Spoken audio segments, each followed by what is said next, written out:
Hello student, today we are going to start introduction of exercise 2.1 of chapter 2nd inverse trigonometric function of class 12 NCERT mathematics. So आज का बेटा हमारा chapter क्या है? Inverse trigonometric function. ठीक है, inverse trigonometric function में पहले हम बात करते हैं फंक्शन की। किसकी बात कर रहे हैं बेटा? फंक्शन की। पहले हम ये तो पढ़ लें कि फंक्शन होता क्या है, तब तो हम इनवर्स ट्रिग्नोमेट्रिक फंक्शन की बात करेंगे बेटा। ठीक है, तो a relation is said to be a function. A relation is said to be a function. बेटा जो 11th क्लास में हमने रिलेशन पढ़ा था ना, वो रिलेशन ही बन जाते हैं फंक्शन, बट उन रिलेशन को तो कंडीशन सेटिस्फाई करनी पड़ती हैं। यदि रिलेशन को तो कंडीशन सेटिस्फाई कर देते हैं तो फिर वो क्या बन जाते हैं? फंक्शन। देखते हैं कौन सी कंडीशन। तो condition first, if condition first every element of domain every element of domain have only a single image in range and second condition is what? all elements of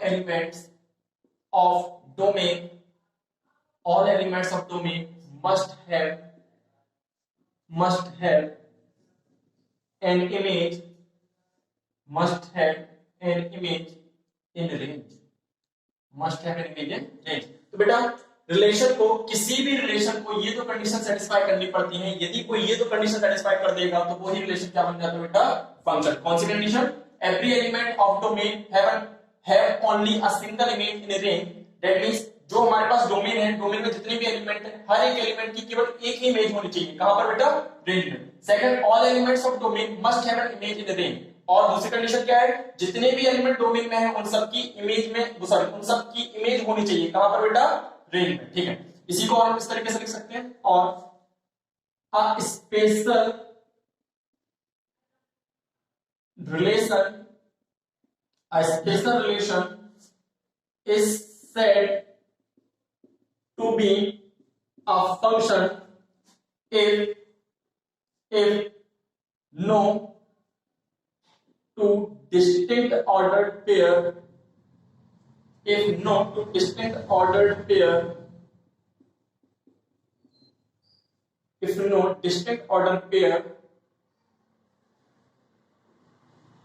have same value of first element। Okay बेटा, ठीक definition आपका सही भी हो गया। A special relation is said to be a function if no two distinct ordered pair have same value of first element। ठीक है, मतलब हम एक रिलेशन को बेटा क्या कह देते हैं? फंक्शन कह देते हैं, यदि उसमें जो ऑर्डर्ड पेयर बनते हैं उन किसी भी दो ऑर्डर्ड पेयर में x की वैल्यू यानी फर्स्ट एलिमेंट की वैल्यू सेम ना हो। ठीक है, एक और डेफिनेशन इसकी लिख सकते हैं। क्या लिख सकते हैं? if fx is equal to y be a function। मान लेते हैं कि fx is equal to y क्या है? एक कोई फंक्शन है। then for no value of x we can have two values of y। ठीक है बेटा, चलो इसी चीज को मैं किससे समझाता हूं आपको? इसी बात में समझाता हूं आपको मैपिंग से। तो देखिए ना, इसी को मैं और समझाता हूं आपको कैसे? मैपिंग से। तो मैपिंग से मैं आपको समझा रहा हूं। तो ये देखो बेटा, आपके पास जो फर्स्ट सेट होता है जिससे आप फंक्शन को डिस्क्राइब करते हो सेकंड सेट के लिए, उसको हम पूरे चैप्टर में सेट ए कहेंगे और जिसके लिए डिस्क्राइब किया उसको सेट बी कहेंगे। फंक्शन को हम यहां से क्या कर रहे हैं बेटा? डिस्क्राइब कर रहे हैं। ये हमारी डोमेन भी कहलाती है और ये हमारी रेंज कहलाती है। क्लियर है बेटा? यहाँ पर आपस कोई एलिमेंट मान लेते हैं, ए हो गया, बी हो गया, सी हो गया, यहाँ पर 1 हो गया, 2 हो गया और 3 हो गया। क्लियर? हमारे पास दोनों सेट्स के क्या हो गए? एलिमेंट्स हो गए। ठीक है, अभी देखो बेटा, तो आपके पास जो ये एलिमेंट है, ठीक है, इन पहले कंडीशन क्या है? पहली कंडीशन है every element of domain have only a single image. मतलब जो आपके पास ये एलिमेंट है इनकी एक ही इमेज होना चाहिए। ऐसा नहीं होना चाहिए कि किसी एक एलिमेंट की दो इमेज हो जाए। तो मान लेते हैं ए की इमेज क्या है बेटा? 2। ठीक है, बी की इमेज क्या है बेटा? 1 और सी की इमेज क्या है बेटा 3, ठीक है, मतलब ए की एक इमेज है, बी की एक इमेज है 1 और सी की भी एक इमेज है। तो पहली कंडीशन सेटिस्फाई हो गई, तो ये कंडीशन सेटिस्फाई हो रही तो हमारा फंक्शन है, ठीक है। सपोज करो इस तरीके से हो गया कि आपने कहा कि हमारे पास ये था सेट ए बेटा और ये हमारे पास क्या था सेट बी, ठीक है, ये आपका फंक्शन है। ये आपके पास सेट ए है सर, ये सेट बी है, आपने फंक्शन को यहां से यहां डिस्क्राइब कर दिया। आपने कहा इसमें ए था, बी था, सी था, 1 2 और 3 था, ठीक है। आपने कहा सर यहाँ पर जो ए है उसकी एक इमेज 1 हो गई और दूसरी इमेज क्या होगी 2, दैट मींस ए की एलिमेंट की कितनी इमेज होगी 2, तो फिर ये कभी फंक्शन नहीं होगा। तो मैं लिख देता हूं यहाँ पे नॉट अ फंक्शन, ये कभी भी फंक्शन नहीं होगा। तो पहली कंडीशन क्या कि ये चीज होनी चाहिए, मतलब एक एलिमेंट की एक ही इमेज होना चाहिए, तो वो क्या हो जाएगा फंक्शन। दूसरी कंडीशन बेटा हमारे पास क्या है, तो दूसरी कंडीशन हमारे पास बेटा ये है, जैसे आपने कहा कि हमारे पास एक सेट है, वही सेम थिंग, ये हमारे पास सेट ए हो गया, ये हमारा बेटा क्या हो गया सेट बी, ठीक है। इसको हम क्या कहते हैं डोमेन और इसको हम क्या कहते हैं रेंज, ठीक है। इसको हम क्या कहते हैं डोमेन, इसको हम क्या कहते हैं रेंज, ठीक है। और ये आपने फंक्शन को क्या कर दिया बेटा डिस्क्राइब। तो आपने कहा यहाँ पर ए है, यहाँ पर बी है, यहाँ पर सी है, यहाँ पर 1 है, यहाँ पर 2 है, यहाँ पर 3 है, तो उसने क्या बोली है ऑल एलिमेंट, सारे एलिमेंट किसके डोमेन की इमेज होनी चाहिए, कहां पर रेंज में। मतलब आपके पास जो एबीसी है ना, इन सबकी इमेज यहाँ पर होनी चाहिए, कहां पर सेट बी में, ठीक है। तो आपने कहा ये हो गया सर हमारे पास इसकी इमेज हो गई, आपने कहा सर इसकी इमेज हो गई, इसकी इमेज हो गई, तीन एलिमेंट थे, तीनों की इमेज हो गई कि नहीं, तो तीनों की इमेज हो गई है, तो हम कह देंगे कि हमारा फंक्शन है, ठीक है। यदि मान लीजिए ऐसी कंडीशन हो जाए, यदि कंडीशन कुछ ऐसी हो जाए कि आपने कहा this is your set A, this is your set B, you can also say that this is our domain and this is the range of what of function f, of what of function f। इसमें हमारे पास elements again ABC है, इसमें हमारे पास 1 2 3, ठीक है। आपने क्या कहा सर A की इमेज हो गई 2, B की इमेज जो है वो हो गई है यहाँ पे 1, क्लियर है, और C की कोई इमेज नहीं है, C की कोई इमेज नहीं है। यदि C की कोई इमेज नहीं है तो फिर ये कभी फंक्शन नहीं होगा, ठीक है। ये होगा it is a function, it is a function not a function, ये कोई फंक्शन नहीं, क्लियर है। तो आपको समझ में आ गया होगा कि फंक्शन मतलब क्या है। तो फंक्शन से बड़ा मीनिंग क्या है, फंक्शन से मीनिंग ये है कि जितने भी एलिमेंट्स हैं हर एक एलिमेंट की एक सिंगल इमेज होना चाहिए, इसकी एक, इसकी एक, इसकी एक, ठीक है।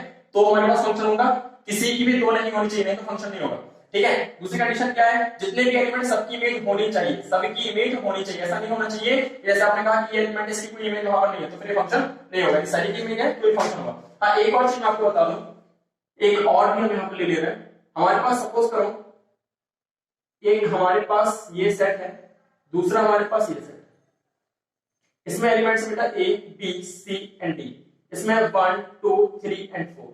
यहां से आपने फंक्शन को क्या किया बेटा डिस्क्राइब, फंक्शन क्या है हमारा f, क्लियर है। ये हमारा सेट ए है, ये हमारा सेट बी है। ऐसा भी पॉसिबल हो सकता है कि दो एलिमेंट्स की सिंगल इमेज हो जाए, ठीक है, दो एलिमेंट्स की सिंगल इमेज हो जाए, एक ही एलिमेंट की एक ही इमेज भी 3 होगी, बी की इमेज भी 3 होगी, तो क्या 3 की 4 की सबकी हो सकती है, क्लियर है, ठीक है। ऐसा तो पॉसिबल है, बट ऐसा कभी भी पॉसिबल नहीं है कैसा कि एक की दो इमेज हो जाए, दो की एक इमेज हो जाए सही है फंक्शन होगा, बट यदि एक की दो इमेज होगी तो फंक्शन नहीं होगा। तो बेटा ये फंक्शन है, ठीक है। ए की इमेज क्या है 3, बी की इमेज क्या है 3, सी की इमेज क्या है 1 और डी की इमेज भी क्या है 1। तो आप ये देख रहे हो, क्या देख रहे हो कि ऐसा कोई भी एलिमेंट नहीं है जिसकी इमेज ना हो, ठीक है, और ऐसा भी कोई एलिमेंट नहीं है जिसकी एक से ज्यादा इमेज हो, ठीक है। ये भी क्या हो जाएगा बेटा इट इज अ फंक्शन। ये हो गई बात बेटा किसकी फंक्शन की, ठीक है। चलिए तो आपका फंक्शन क्लियर हो गया होगा। अब हम बात करते हैं ट्रिग्नोमेट्रिक फंक्शन की। अब हम किसकी बात करते हैं ट्रिग्नोमेट्रिक फंक्शन की, ठीक है। तो मैं इसको रफ करता हूं।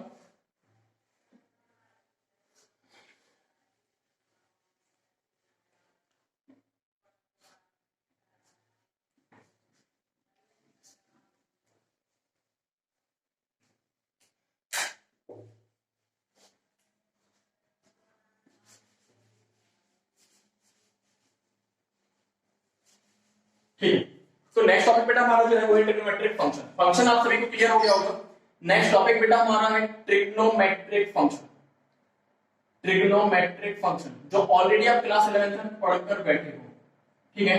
तो बेटा इसमें हमने क्या पढ़ा था, तो ट्रिग्नोमेट्रिक फंक्शन में हमने पढ़े थे बेटा ट्रिग्नोमेट्रिक रेशियोज। क्या पढ़ा था हमने ट्रिग्नोमेट्रिक रेशियोज, ट्रिग्नोमेट्रिक रेशियोज, ठीक है बेटा। यदि ये ट्रिग्नोमेट्रिक रेशियोज कौन से थे बेटा हमारे पास ट्रिग्नोमेट्रिक रेशियोज, तो हमारे पास 6 ट्रिग्नोमेट्रिक रेशियोज थे। कौन कौन से, तो ये था बेटा साइन, सेकंड हमारे पास क्या था कॉस, थर्ड हमारे पास क्या था टेन, फोर्थ वन हमारे पास क्या था कॉट, फिफ्थ हमारे पास क्या था सेक, और सिक्स्थ बेटा हमारे पास था कोसेक। क्लियर है, ठीक है। आगे पीछे लिख सकते हो तो कोई प्रॉब्लम नहीं। तो हमने ट्रिग्नोमेट्रिक फंक्शन में पढ़े थे ट्रिग्नोमेट्रिक रेशियो। यदि बेटा ये ट्रिग्नोमेट्रिक रेशियो, यदि ये जो हमारे पास ट्रिग्नोमेट्रिक रेशियो है, if satisfies two conditions,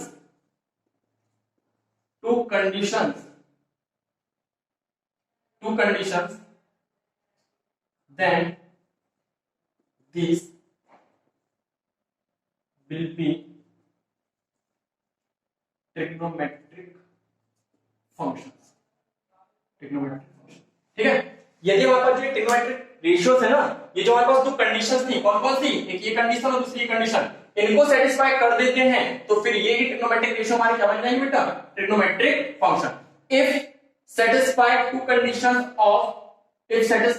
conditions then these will be trigonometric function। ये क्या हो जाएंगे बेटा हमारे ट्रिग्नोमेट्रिक फंक्शन, ठीक है। जब बात करते हैं फटाफट तो हम चेक कर लेते हैं कि कंडीशन सेटिस्फाई कर रहे हैं कि नहीं। जैसे किसी भी एक का एग्जांपल ले रहे हैं, एग्जांपल के तौर पे मैं यहां पे ले रहा हूं बेटा साइन, क्या ले रहा हूं, साइन, ठीक है। यहां पे फंक्शन क्या लिया है, साइन। तो हमें ये दोनों कंडीशन चेक करनी है, तो देखते हैं पहली कंडीशन, फॉर कंडीशन फर्स्ट हम बात कर रहे हैं इसकी फर्स्ट कंडीशन। फर्स्ट कंडीशन क्या है, फर्स्ट कंडीशन ये है कि हर एक एलिमेंट की एक इमेज होनी चाहिए। तो देखिए मैंने यहां पे बात की साइन 0, तो साइन 0 की वैल्यू क्या होती है बेटा, 0, ठीक है। मैं यहां पे बात कर रहा हूं sine π/6 that means 30 degree, value क्या होती है 1/2। मैंने यहां पे बात की साइन 45 डिग्री, तो वैल्यू क्या होती है 1/√2, ठीक है। मैंने यहां पे बात की साइन 60 डिग्री, तो वैल्यू क्या होती है बेटा √3/2, ठीक है। तो आप देख सकते हैं कि ऐसा नहीं हो रहा है कि किसी एक सिंगल वैल्यू के लिए हमारे पास साइन की दो वैल्यूज आ रही हो। हमने एंगल लिया 0 तो हमारे पास एक ही वैल्यू है 0, हमने एंगल लिया π/6 तो एक ही वैल्यू है 1/2, हमने एंगल लिया π/4 एक ही वैल्यू है 1/√2, ठीक है। π/3 √3/2। ऐसा तो नहीं हुआ ना कि किसी एक सिंगल एलिमेंट की, कि किसी एक सिंगल एंगल पर हमारे पास क्या आ गई हो, एक से ज्यादा इमेज आ गई हो, तो ऐसा नहीं हुआ है। सिंगल वैल्यू के लिए सिंगल इमेज, सिंगल वैल्यू के लिए सिंगल इमेज, सिंगल वैल्यू के लिए सिंगल इमेज। दैट मींस ये क्या कर रहा है, ये हमारी फर्स्ट कंडीशन को सेटिस्फाई कर रहा है, ठीक है। तो हम यहां पे लिख सकते हैं कि हमारी जो फर्स्ट कंडीशन है ये क्या है, सेटिस्फाइड, ये कंडीशन हमारी बेटा क्या हो गई, सेटिस्फाइड, ठीक है। अब हमें चेक करनी है क्या कंडीशन सेकंड, कि कंडीशन सेकंड में ये सेटिस्फाई कर रहा है कि नहीं कर रहा है। यदि कंडीशन सेकंड में ये सेटिस्फाई कर रहा है तो फिर हम क्या कह देंगे, ये फंक्शन है, ठीक है। मैं स्पेस नहीं मैं आपको कर ले रहा हूं, आपको समझा देता हूं सेकंड कंडीशन क्या है। यदि सेकंड कंडीशन को बेटा सेटिस्फाई कर देता है तो हम बोल सकते हैं कि हमारे पास जितने भी ट्रिग्नोमेट्रिक रेशियो से होते हैं, all these trigonometric ratios are trigonometric functions, ठीक है। बात करते हैं फॉर कंडीशन सेकंड,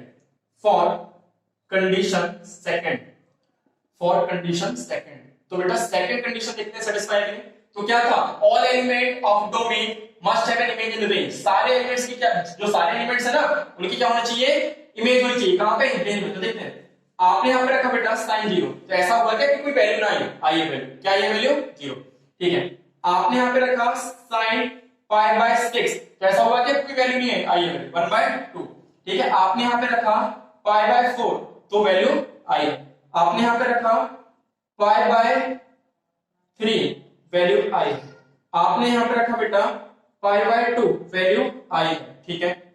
सॉरी आपने यहां पे रखा, चलिए आपने यहां पे रख दिया 5π/6, सॉरी 5π/2, ठीक है।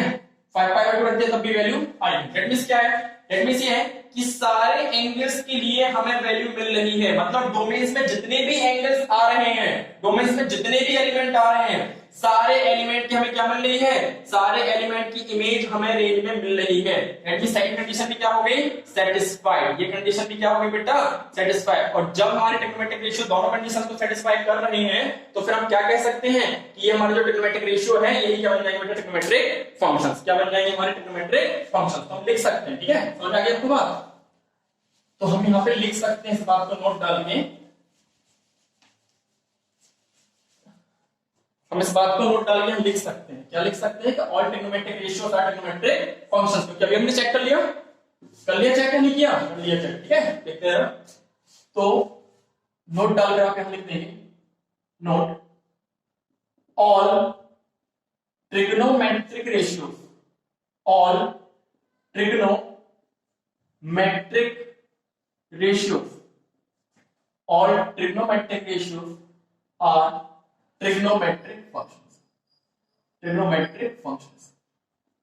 क्लियर बेटा आपको बात क्यों क्योंकि क्या कर रहे हैं ये कर रहे हैं अभी हमने साइन से इसको चेक करके देखा ठीक है और भी आप साइन की जगह cos ले लेते tan ले लेते cot ले लेते sec cos कुछ भी ले लेते कोई सा भी रेशियो ले लेते तो आप ये दोनों कंडीशंस में भी सेटिस्फाई कर सकते थे दैट मींस सारे ट्रिग्नोमेट्रिक रेशियो मतलब फंक्शन की जो दो कंडीशंस हमको सेटिस्फाई करते हैं इसीलिए हम कह सकते हैं all trigonometric ratios are trigonometric function ये बात होगी बेटा हमारी किसकी ट्रिग्नोमेट्रिक फंक्शन की ठीक है इसको मैं रफ करता हूं अब जो ये ट्रिग्नोमेट्रिक फंक्शन है जब ये फंक्शन होंगे तो बेटा इनकी क्या होगी इनकी होगी डोमेन रेंज क्या होगी इनकी डोमेन और रेंज ठीक है तो हम बात करते हैं इनकी डोमेन और रेंज की इनकी डोमेन रेंजेस क्या होती है आप ऑलरेडी पढ़ चुके हो 11th क्लास में बट एक बार फिर से इसको रिवाइज करते हैं ठीक है मैं इसको सब रफ कर रहा हूं मैं डोमेन रेंज लिख रहा हूं ट्रिग्नोमेट्रिक फंक्शन की ठीक है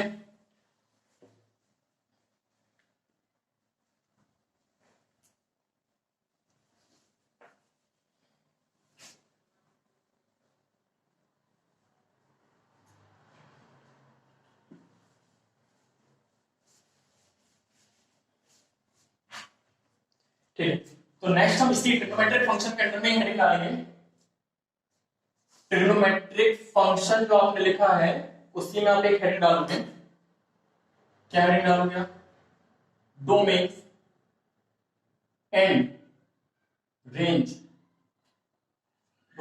ऑफ ट्रिग्नोमेट्रिक फंक्शन अब रेशियो की बात नहीं करेंगे अब ये क्या बन गया है फंक्शन तो domain and range of trigonometric function देखिए बेटा फटाफट ये देखिए तो ये हो गया आपका फंक्शन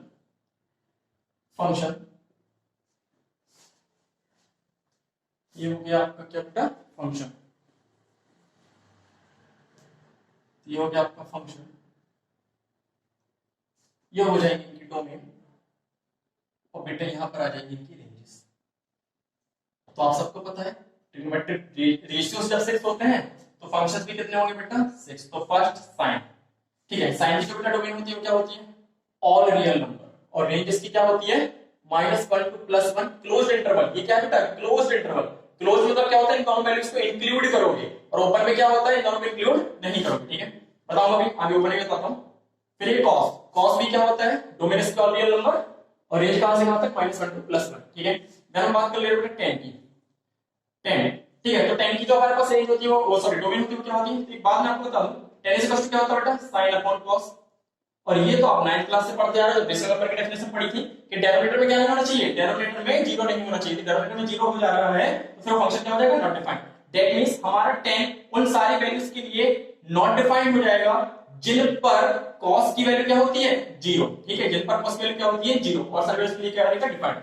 इसकी क्या हो जाएगी sorry domain all real number except when cos x is equal to 0 ठीक है बेटा और इसकी जो आपके पास वो सॉरी रेंज रहेगी वो क्या होगी ऑल रियल नंबर्स ठीक है हम बात करते हैं जैसे cot की तो cot को भी हम क्या लिखते हैं cos अपॉन sin तो यदि sin की वैल्यू 0 होती है तो cot क्या हो जाएगा नॉट डिफाइंड तो यहां पे भी हम क्या लिखेंगे इसकी domain all real number except when sin x is equal to 0 that means जब sin की वैल्यू 0 होगी डिनोमिनेटर 0 होगा तो फंक्शन क्या हो जाएगा नॉट डिफाइंड उनको छोड़ दो बाकी सारी वैल्यूज को आप काउंट करें तो ऑल रियल नंबर्स को काउंट करोगे केवल किन वैल्यूज को छोड़ दोगे जिन पर sin की वैल्यू क्या हो जाती है 0 इसकी भी रेंज क्या होगी ऑल रियल नंबर ठीक है फिर तो हम बात करते हैं तो फिर हमारे पास क्या आ जाएगा बेटा sec तो sec को भी हम क्या लिखते हैं 1 upon cos मतलब इसमें भी डिनोमिनेटर में क्या होना चाहिए 0 यही सेम कंडीशन आ जाएगी तो इसकी भी डोमेन क्या होगी all real number except when cos x is equal to 0 इसकी जो बेटा रेंज होती है वो होती है all real number except open interval -1 to +1 पहले क्लास में पढ़ा चुका हूं आपको फिर हम बात करते हैं बेटा cosec की ठीक है तो इसमें भी क्या होगा 1 upon sin अगेन sin यदि 0 हुआ तो फंक्शन क्या होगा नॉट डिफाइंड ये वाली कंडीशन हमारी सेटिस्फाई हो जाएगी तो all real number except when sin x is equal to 0 ठीक है एक बात मैं आपको बताऊंगा एक मिनट ठीक अब ये कैसे पता चलेगा कि कहां sin x कहां पर 0 होगा तो मैंने आपको 11th क्लास में पढ़ाया था ट्रिग्नोमेट्रिक इक्वेशन वहां पर मैं आपको ये बात पढ़ा चुका हूं क्या पढ़ा चुका हूं कि sin x is equal to 0 होता है तो जब sin x is equal to 0 का होता है तो क्या कहते हैं हम ये कहते हैं the set of all x such x is equal to n pi where n belongs to integers बस कोई बात है बेटा ऐसे हम कहां पे करेंगे cos की कैसे करेंगे ये होगी डोमेन रेंज किसकी है बेटा ये डोमेन रेंज हमारे ट्रिग्नोमेट्रिक फंक्शंस की ठीक है अब आते हैं नेक्स्ट टॉपिक जो हमारा क्या है इनवर्स ठीक है जो हमारा क्या है inverse of a function, inverse of a function, inverse of a function, that means किसी भी फंक्शन का इनवर्स, क्योंकि हम बात क्या कर रहे हैं, इनवर्स ट्रीटमेंट मैट्रिक्स फंक्शन, ठीक है। तो हमारा नेक्स्ट टॉपिक क्या बेटा, इनवर्स ऑफ अ फंक्शन। तो पहले मैं बता दूं कि इनवर्स ऑफ अ फंक्शन, तो कभी भी हम यदि किसी फंक्शन का इनवर्स फाइंड आउट करना चाहते हैं तो पहले उस फंक्शन का इन्वर्टिबल होना जरूरी है। यदि कोई फंक्शन इन्वर्टिबल नहीं है तो हम उसका इनवर्स कभी फाइंड आउट नहीं कर सकते। तो देखिए फटाफट, तो हम बात करते हैं inverse. To find inverse of any function, the function must be invertible, function कैसा होना चाहिए, इन्वर्टिबल, ठीक है। अब आप सोच रहे होंगे इन्वर्टिबल, तो बेटा इन्वर्टिबल, और हम इसी को क्या कह सकते हैं, बाइजेक्टिव, क्योंकि कोई भी फंक्शन तब इन्वर्टिबल होता है जबकि वो क्या होता है, बाइजेक्टिव। यदि कोई फंक्शन बाइजेक्टिव नहीं है तो इन्वर्टिबल नहीं होगा, ठीक है। तो मैं कंडीशन याद कर लेनी है कि यदि हम कभी भी किसी फंक्शन का इनवर्स कैलकुलेट करना चाहते हैं, इनवर्स फाइंड आउट करना चाहते हैं, तो उस फंक्शन का क्या होना चाहिए, इन्वर्टिबल होना चाहिए या बाइजेक्टिव, क्योंकि इन्वर्टिबल तभी होता है जब बाइजेक्टिव होता है। तो हम बात कर लेते हैं बाइजेक्टिव की, बाइजेक्टिव फंक्शंस कौन से होते हैं, बाइजेक्टिव फंक्शंस। तो देखिए a function is said to be bijective, a function is said to be bijective, एक फंक्शन को हम बाइजेक्टिव तब कह सकते हैं if the function is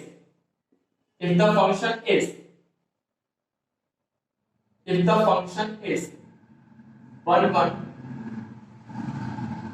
function, if the function is one function and onto function, ठीक है। दैट मींस बात क्या हुई, बात ये हुई कि यदि किसी फंक्शन का इनवर्स निकालना है तो उसका इन्वर्टिबल होना जरूरी है, इन्वर्टिबल के लिए उसका क्या होना जरूरी है, बाइजेक्टिव। मतलब जब कोई फंक्शन बाइजेक्टिव होगा तब वो इन्वर्टिबल होगा, तभी हम उसका क्या निकाल पाएंगे, इनवर्स। और बाइजेक्टिव होने के लिए कंडीशन क्या है, बाइजेक्टिव फंक्शन का मीनिंग क्या है, तो a function is said to be bijective, हम एक फंक्शन को बाइजेक्टिव तब कह सकते हैं जबकि क्या हो, if the function is what, one function and onto function. यदि फंक्शन हमारे पास क्या है बेटा, वन फंक्शन और ऑन टू फंक्शन है, तभी जाकर वो क्या हो सकता है, बाइजेक्टिव, अदरवाइज बाइजेक्टिव नहीं होगा। अब जल्दी से हम बात कर लेते हैं कि हमारे पास वन फंक्शन और ऑन टू फंक्शन का मीनिंग क्या है बेटा। तो one function,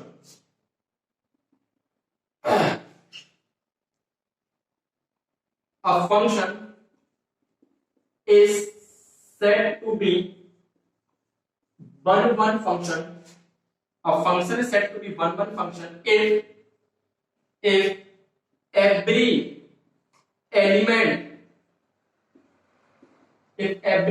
of domain has only one image in range, मतलब क्या हुआ, ठीक है। एक फंक्शन को हम तभी वन फंक्शन कह सकते हैं जब डोमेन के एक एलिमेंट की एक इमेज हो, कहां पे बेटा, रेंज में। Every element of domain has one image in range. समझाता हूं क्या मतलब इसका, तो मैं आपको इसको मैप के थ्रू समझा देता हूं। ये देखिए, ये देखिए, तो आपके पास ये क्या हो गया बेटा, सेट ए, ये बी हो गया, सेट ए से बी पर आपने एक फंक्शन एफ डिफाइन कर दिया, इसको हम कह सकते हैं कि क्या बेटा, हमारी डोमेन, और ये क्या हो जाती है बेटा, हमारी रेंज, ठीक है। तो जो वन फंक्शन की कंडीशन, इसमें कि एलिमेंट्स हमारे पास है 1 2 3, इसमें है ए बी एंड सी। तो कंडीशन ये कहती है कि सिंगल एलिमेंट की सिंगल इमेज ही होनी चाहिए, ए बी सी में से कोई सी भी इमेज हो सकती है लेकिन होनी एक ही चाहिए, ठीक है। सपोज ये बी हो गई, इसकी इमेज क्या हो गई, ए हो गई, और इसकी इमेज क्या हो गई, सी। तो single element of domain has single image in range, then we can say that the function is what, one function. It is one function. ठीक है। तो ये बेटा किसका, वन फंक्शन की बात, ठीक है। चलिए अब जल्दी से आपको बता देता हूं, क्या अभी इसको लिखा है नहीं क्योंकि जरूरत है इसकी, तो आपको समझ में आएगा इनवर्स कैसे फाइंड आउट करना है। तो आपको कभी किसी फंक्शन का इनवर्स फाइंड आउट करना है तो फंक्शन का क्या होना चाहिए, इन्वर्टिबल, और इन्वर्टिबल कब होता है जबकि वो क्या हो, बाइजेक्टिव कब होता है जबकि फंक्शन वन हो, और ऑन टू वन का मीनिंग क्या होता है मैंने क्लियर कर दिया, सिंगल एलिमेंट की सिंगल इमेज। अब बात कर लेते हैं जल्दी से ऑन टू की, मैं रफ कर रहा हूं, ठीक है, चलिए रफ कर देता हूं इसको। अब हम बात कर लेते हैं जल्दी से किसकी बेटा, ऑन टू की। इसकी बात करते हैं ऑन टू, ठीक है। तो देखिए ऑन टू फंक्शन, सेकंड हमारे पास क्या बेटा, onto function, onto function, onto function, ठीक है। तो देखिए a function is said to be, a function is said to be, a function is said to be onto function if every element of range, if every element of range is an image of an element in domain, ठीक है। अब function is said to be onto function, एक function को बेटा तब on to function कह सकते हैं यदि if every element of range, range का हर एक एलिमेंट क्या हो, हर एक एलिमेंट जो है वो रेंज का इमेज होना चाहिए, इसकी इमेज होना चाहिए उन एलिमेंट्स की जो कि बेटा किसमें है, डोमेन में, ठीक है। मैं आपको इसको भी समझाता हूं, देखिए ये मैंने आपसे कहा कि आपका हो गया सेट ए, ये क्या हो गया आपके पास सेट बी, ठीक है, ये ए हो गया और ये क्या हो गया बेटा बी, ठीक है। ये हमारा फंक्शन हो गया, यहां आपने 1 2 3 एंड 4, ये क्या हो गया A B C and D, clear बेटा, ठीक। तो जो आपका ए बी सी डी है ना, ये किससे बिलोंग कर रहे हैं, तो बेटा ये आपकी क्या है बेटा डोमेन, और ये क्या है हमारी रेंज, क्या बेटा रेंज, ठीक है। तो रेंज का हर एक एलिमेंट जो है ना वो इमेज होना चाहिए, किसकी इमेज होना चाहिए, डोमेन के एलिमेंट की। यहां पर ऐसा कोई भी एलिमेंट नहीं होना चाहिए जो इमेज ना हो इसकी डोमेन के एलिमेंट्स की, ठीक है। तो ये कंडीशन कुछ ऐसी हो जाएगी, ये हो गया, ये हो गया, ये हो गया, ये हो गया, ठीक है। मतलब जितने भी ए बी सी डी आपको दिख रहे हैं ये सब इमेज है, किसकी इमेज है, इमेज है आपके किस फंक्शन, सॉरी किन एलिमेंट्स की, जो कि किसमें है, डोमेन में। ये हो गया बेटा आपका ऑन टू फंक्शन, ठीक है। तो यदि कोई फंक्शन 1 1 और ऑन टू होता है तो बाइजेक्टिव होता है, और यदि वो बाइजेक्टिव होगा तो क्या हो जाएगा, इनवर्टिबल, इनवर्टिबल होगा तो उसका क्या निकालोगे, इनवर्स। तो ये बात हो गई बेटा इनवर्स ऑफ अ फंक्शन, ठीक है। चलिए अभी अपन बात करते हैं ना, इसको हम रख करें। अब हम क्या करने वाले, अब हम ये करने वाले हैं कि हम ये पता करेंगे कि जो हमारे ट्रिग्नोमेट्रिक फंक्शन है, ठीक है, कौन से, sin cos tan, क्योंकि ये रेशियो थोड़ा बचा, ये क्या होगा फंक्शन। तो हमारे पास जो ट्रिग्नोमेट्रिक फंक्शन है sin cos tan cot sec cosec, ये जो है वो 1 1 और ऑन टू फंक्शन है या नहीं है। यदि वो 1 1 ऑन टू फंक्शन होंगे तो मतलब क्या होगा, वो बाइजेक्टिव होंगे, वो इनवर्टिबल होंगे और हम उसका क्या निकाल पाएंगे, इनवर्स। और यदि नहीं होंगे तो हम उनका इनवर्स नहीं निकाल पाएंगे। करते जाओ। तो नेक्स्ट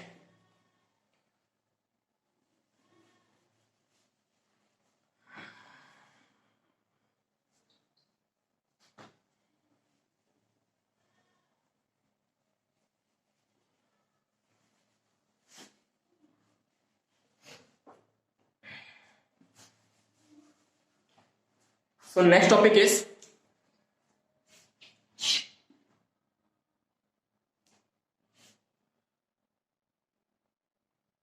तो हम क्या बात करने वाले हैं, ये बात करने वाले हैं कि हमारे जो ट्रिग्नोमेट्रिक फंक्शन है वो बाइजेक्टिव है और नहीं है। Check for trigonometric function, check for trigonometric function. तो हम बात क्या कर रहे हैं, हम चेक कर रहे हैं, किसके लिए चेक कर रहे हैं, trigonometric function are check for trigonometric function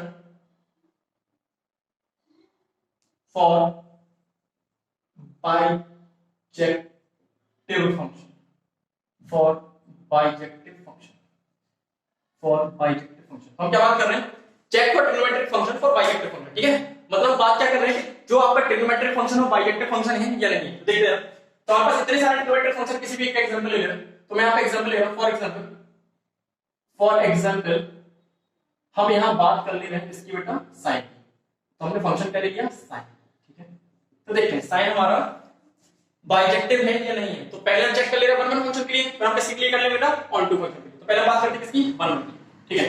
तो first for 1 1 function, for 1 1 function, for 1 एक चेक कर लेंगे, सारे ट्रिग्नोमेट्रिक रेशियो के लिए हो जाएगा या सारे ट्रिग्नोमेट्रिक फंक्शन के लिए, ठीक है। तो 1 1 फंक्शन की कंडीशन क्या है, सिंगल की सिंगल है। देखो आप मैंने यहां पर बात की क्या, साइन पाई बाय 2 की वैल्यू कितनी आती है 1। मैंने यहां पे बात की sine 5 pi by 2, value again कितनी आ रही है 1। ठीक है, मैंने यहां पर बात की साइन 0 डिग्री, वैल्यू कितनी आती है 0।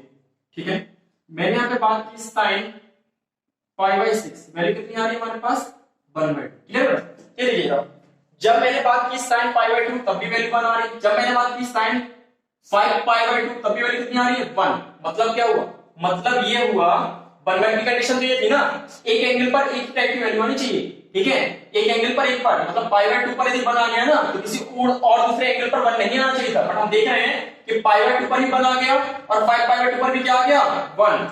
जब पाई बाय 2 पर भी बेटा 1 आ रहा है, 5 बाय 2 पर भी 1 आ रहा है, तो ये 1 1 की कंडीशन तो नहीं हुई। ये किसकी कंडीशन हो गई बेटा, ये हमारे पास हो गया मैनी वन फंक्शन। क्या हो गया, many one function. Many one function का मतलब क्या है, मतलब मैनी एंगल्स पर सेम वैल्यू आ रही है, मैनी एंगल्स पर 1 वैल्यू आ रही है, तो क्या हो जाता है मैनी वन फंक्शन। मतलब यदि डिफरेंट एंगल्स के लिए हमें किसी भी ट्रिग्नोमेट्रिक फंक्शन की सेम वैल्यू मिल रही है, एक ही वैल्यू मिल रही है, तो फिर वो फंक्शन कभी 1 1 नहीं कहलाएगा, क्योंकि 1 1 की डेफिनेशन क्या थी, सिंगल एंगल पर सिंगल वैल्यू, मतलब हर एक एंगल पर एक यूनिक वैल्यू मिलनी चाहिए। बट यहाँ पर डिफरेंट एंगल्स पर एक ही वैल्यू मिल रही है, इसलिए क्या हो गया मैनी वन फंक्शन हो गया। दैट मींस हम कह देंगे नोट डालकर trigonometric function, trigonometric functions, trigonometric functions are not one one function, are not one one function, are not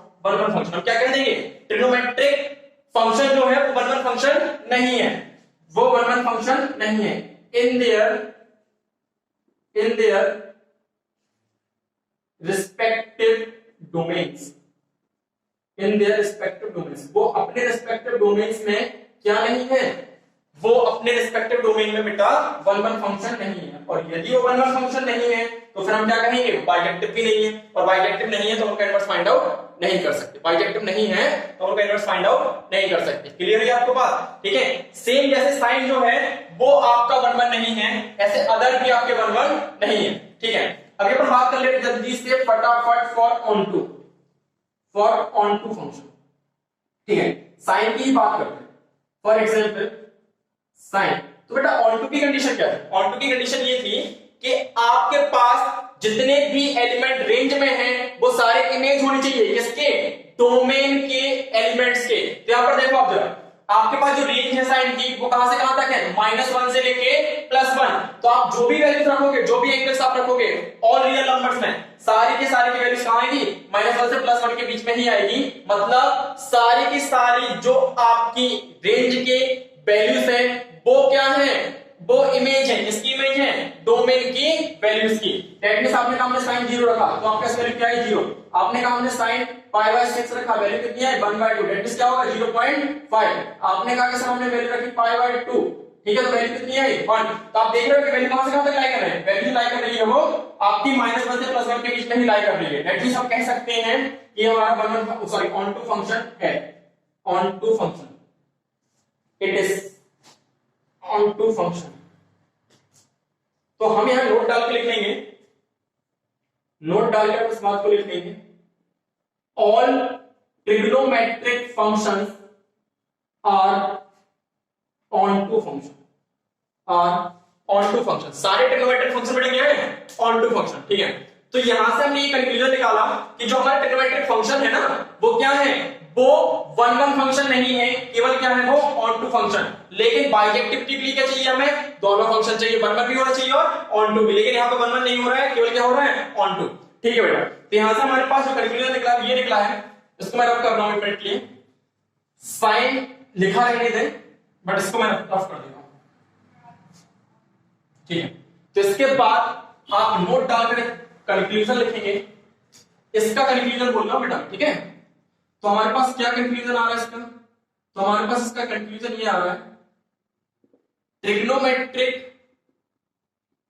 trigonometric functions are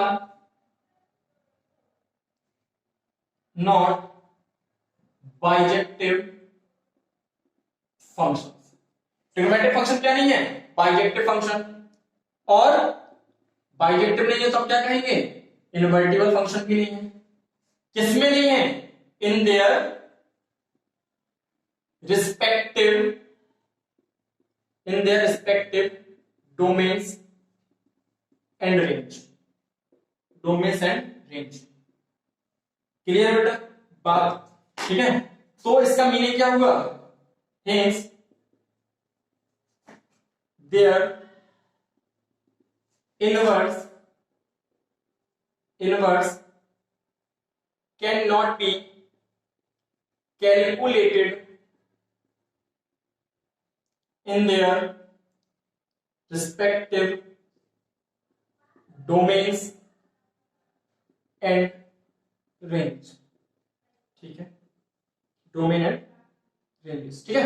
मतलब क्या हुआ, आपने चेक करके देख लिया कि जो बाइजेक्टिव कंडीशन होनी चाहिए थी कि वो फंक्शन 1 भी होना चाहिए और ऑन टू, तो 1 नहीं हो रहा था, केवल क्या हो रहा था, ऑन टू। वैसे आपने क्या लिख दिया, यूनाइटेड फंक्शन जो है बाइजेक्टिव फंक्शन नहीं है, इनवर्टिबल फंक्शन नहीं है, इसीलिए हम उनका इनवर्स कैलकुलेट नहीं कर सकते हैं, ठीक है।